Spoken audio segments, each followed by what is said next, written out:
ఇక 20,000 కోట్లు సంపాదించారు. మా అయితే 100 కోట్లు అయితే ఓ సభ పెడితే 100 కోట్లు అంటే నీకు అవసరం వస్తే బీసీలు కావాలి, అవసరం వస్తే ఎస్సీలు కావాలి, అవసరం వస్తే ఎస్టీలు కావాలి.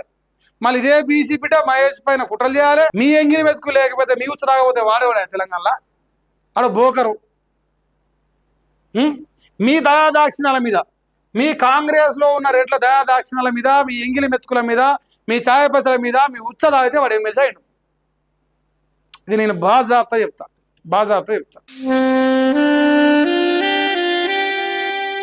మలేషియా ఎడిటరు ఇది కాదు కానీ మన ఎమ్మెల్సీ సభ సంగతి ఏంది అది చెప్పుదాం పట్టరాదు. గిజపాల మొదలు భువనగిరి సభను విజయవంతం చేయండి.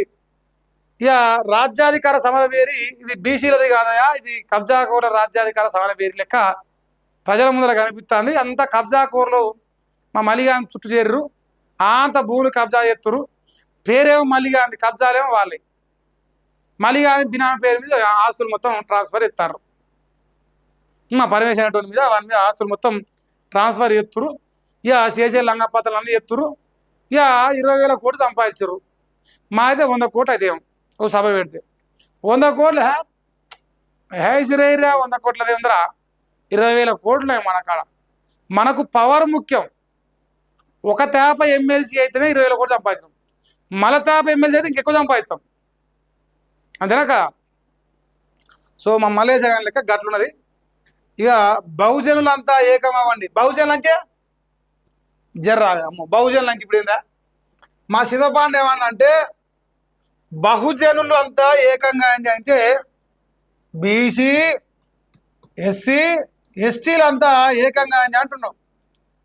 90% అని ఏమని అంటున్నాం అంటే ఈ ఏకమయ్యే దాంట్లో విశాలధర మహారాజు ఉన్నాడా, ఒక దళిత బిడ్డ ఆయన కూడా పార్టీ నడుతుండు. ఆయన బీసీ ఎస్సీ ఎస్టీ జేఏసీలో ఉన్నాడు. మరి బహుజనులంతా ఏకమైనప్పుడు భువనగిరి సభకు చీఫ్ గెస్ట్గా దళిత బిడ్డ విశాలధర మహారాజు పిలుద్దామా? నేను వస్తాను సభకు, నేను వస్తా మలేషియా చింతపండు ఇద్దరం పోయి ఇచ్చేద్దాంపా. విశాలధర మహారాజుకు మన ఇద్దరం పోయి ఆహ్వాన పత్రిక చదువుదా వద్దా? కిందికి వెళ్ళి మాట పెడతాడా నీకు? అంటే నీకు అవసరం వస్తే బీసీలు కావాలి, అవసరం వస్తే ఎస్సీలు కావాలి, అవసరం వస్తే ఎస్టీలు కావాలి. మళ్ళీ ఇదే బీసీ బిడ్డ మహేష్ పైన కుట్రలు చేయాలి, అదే దళిత బిడ్డ విశాలధర పైన కుట్రలు చేయాలి. కుట్రలు చేసేది బహుజనుల పైన. సభకు రావాల్సింది ఈ బహుజనులు, తినేది మాత్రం ఎట్లా ఉత్సా, తాగేది మాత్రం ఎట్లా ఉత్సా. కాంగ్రెస్ వాళ్ళది. కాంగ్రెస్లో ఉన్న రెట్లు మాత్రమేనా? ఎందుకంటే మీరే కదా ఆయన ఎమ్మెల్సీ చేసింది. మీ ఎంగిని వెతుకు లేకపోతే మీ ఉచ్చ తాగకపోతే వాడేవాడే తెలంగాణలో ఆడ బోకరు. మీ దయాదాక్షిణాల మీద, మీ కాంగ్రెస్లో ఉన్న రేట్ల దయాదాక్షిణాల మీద, మీ ఎంగిలి మెతుకుల మీద, మీ ఛాయ పైసల మీద మీ ఉచ్చ తాగితే వాడు ఎమ్మెల్సీ అయ్యిండు. ఇది నేను బాజాబ్తా చెప్తా. చాలా మీ ఎంగిలి మెతుకుతో ఎమ్మెల్సీ అయ్యి ఇలా మా పేరు చెప్పుకొని బతాను ట్రై చేస్తాను. మేము దీన్ని ఖచ్చితంగా అడ్డుకుంటాం. ఈ దొంగ నాటకాలు, ఈ దొంగ బీసీ వాళ్ళు రోజు రోజుకు బజారుకి ఇడుస్తూనే ఉంటాం. దొంగ నాకుడు ఎన్ని కుట్రలు చేసుకుంటారో చేసుకొని. ఇక అది కథనే. ఇక మా చింతపండు సభ 1000 రూపాయల సభ ఏంది? 1000 రూపాయల సభ, 20,000 కోట్ల సభ. ఎమ్మెల్సీ పదవి ఎక్కడ పోతుందో ఇప్పుడు సభలు ఎక్కడెక్కడ అనుకుంటారు?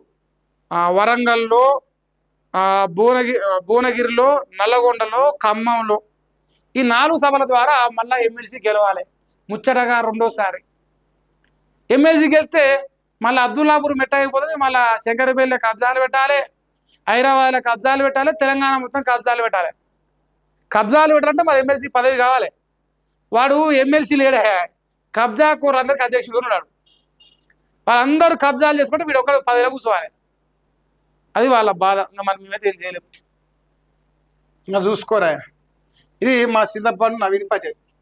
పైసల పెంకాసుల పాలకుల పబ్లిసిటీ ఫండ్ అవుతుందంట.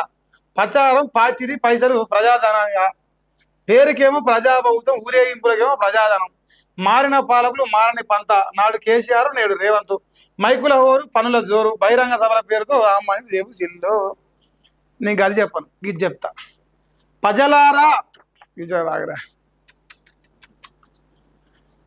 ప్రజలారా, ఇగో ఈ కాంగ్రెస్ పార్టీ గ్యారంటీ కార్డు ముసలవ్వ నీకు 2000 వస్తుందా? కాంగ్రెస్ కొడితే 4000 వస్తాయి. నేను చెప్తున్నా, వాళ్ళు ఇవ్వకపోతే నేను ఎత్తా. జర్రాగి రైతు భరోసా ఎంత వస్తుందా? ఇప్పుడు 10,000 వస్తుందా ఎకరానికి? ఇగో కాంగ్రెస్కు ఓటేరి గ్యారంటీ కార్డు వెనక నేను సంతకం పెట్టినా 15,000 వస్తుంది. ఇవ్వకపోతే నన్ను అడుగుర్రి. ఓ అమ్మ మహాలక్ష్మి పథకం, మా తెలంగాణ ఆడబిడ్డలందరూ మహాలక్ష్మి అని చెప్తాము. అడగమంటావు ఆఫీస్ కాడికి వచ్చి? ఇగో యువ కాదకి 5 లక్షలు, 5 రూపాయలే లేవు, 5 లక్షలు పని ఇంకా మన కాడ. కానీ ఇక ఇందిరమ్మ కేసీఆర్ డబుల్ బెడ్రూమ్ మొత్తం అవి ఊరిపోయినాయి, కాలిపోయినాయి, కట్టలేదు. మేము చక్కగా వెళ్ళగడతాం. కేసీఆర్ కట్టిన డబుల్ బెడ్రూమ్లకు ఇందిరమ్మ కలర్ వేసి ఇందిరమ్మ లాంటిది. ఇప్పుడు ఏమంటాడు రేవంత్ రెడ్డి, కేసీఆర్ ఇద్దరు ఒకటే, నేను ఒక్కనే పత్తిత అంటాను. నువ్వెట్లా పత్తితురా? ఇవన్నీ చెప్పింది నువ్వే కదరా లంగా, ఇవన్నీ చెప్పి మాస్టరైంది నువ్వే కదరా. అప్పట్లో బుట్టో, ఇప్పుడు ముషరఫ్ అయిపోయింది మా మలేషియా గారు. నీ సిగిదాపిన మొఖం అన్న చెప్పు, నీకు పైసలా పెంకాసులారా? కబ్జాలు చేసి చేసి చేసి పైసలు అంటే పెంకాసులు అయిపోయా. మహేష్ గారు సార్ కొంతానికి విశ్వ ప్రయత్నాలు చేస్తుంటివి. పంపురా పైసలు, కోటి పంపుతావా? 20,000 కోట్ల పంపురా, తీసుకుందాం. పైసలు వద్దారా మలేషా? నేను కూడా ఎమ్మెల్యే కావాలి, నాకు కూడా ఎమ్మెల్యే కావాలని ఆశింది. మరి పంపు 100 కోట్లు తీసుకుందాం. ఏదేమో వార్తలు చదువుదాం. ఇక మా మలేషియా గాడైతే వాళ్ళందరూ ఎక్కిస్తాడు. 2,000 నోట్లు లేవు కాదురా, అంటే కబ్జాలు చేసి దాచిపెట్టినావు 2,000 నోట్లు. అట్లా కూడా సరే 2,000 నోట్ అయినా పంపే కాదు, నేను బ్యాంకుకు పోతా, RBI మార్చుకుంటాం. ఇంకేందిరా చింతపాండు? అబ్బా యూరియా బస్తాలు అడితే చెప్పిసుకోని కొడతానాయో, యూరియా బస్తాలు అడితే చెప్పిసుకోని కొడతా. కొన్ని అడగొద్దు, మా దయచేసి చెప్తాను, ముందే చెప్తున్నా. మెజార్టీ సెంటర్లో 0 అవైలబిలిటీ అంట. ఎక్కడ ఉందిరా? కాంగ్రెస్ వాళ్ళ జేబులలో ఉందా? కాంగ్రెస్ వాళ్ళ ఫుల్ ఉంది యూరియా. మీ ఇంట్లో లేదా? మాదాపురంలో ఫుల్గా దొరుకుతుంది ఇప్పుడు యూరియా మీ ఊర్లలో. కాంగ్రెస్ వాళ్ళ దగ్గర ఉంది, రైతుల దగ్గర లేదు. మా మలేషియా కడిపోతే ఫుల్ ఉన్నాయి యూరియా బత్తాలు. ఇవో మా మలేషియా ఇట్ట ఉరికిస్తారు రేపు జనాలు. తెలంగాణ బిడ్డలు రేపు మలేషియా కాడట ఎమ్మెల్సీ కాడ చూడ, ఓ కొడుక ఇంకా రాసిండు, ఇంకా డబ్బు కొట్టిండు. స్వడబ్బా పరస్పర డబ్బా, వాడి డబ్బు వాడే కొట్టుడు. ఇది తెలంగాణలో అతిపెద్ద జర్నలిజం. ఈనాడు, వెలుగు, ఆంధ్రజ్యోతి, నమస్తే తెలంగాణ, ఎన్ని లంగ పత్రికలు. నేను ఒక్కని తెలంగాణకు శని మోపైనా నేను పెడుతున్న పత్రికలను పెట్టి పిక్తాను. ఇదే డబ్బు కొట్టుకుని బతాడు వాంది వాడు. ఎవడన్నా రాసినాడు 5 వార్త ఇప్పుడు. ఇన్ని పేపర్లు అయినా, ఏ పేపర్లో అయినా చింతపండు నవీన్ గారి వార్త వచ్చిందా? నాకైతే కనపల్లే. మీకేమైనా కనిపిస్తే మీరు చెప్పురి. సో ప్రజలు వాస్తవాలు గ్రహించురి.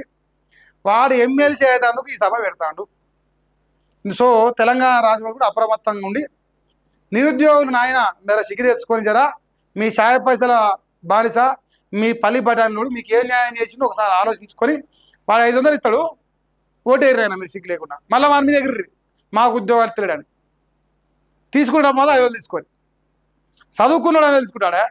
500 కక్కుతూ వాడు ఓడేసాడు. నా ముందర మస్తు మంది తీసుకోడు. నా ముందర వాడేమో నేను పైసలే వంచలే అంటాడు సంసారం లెక్క.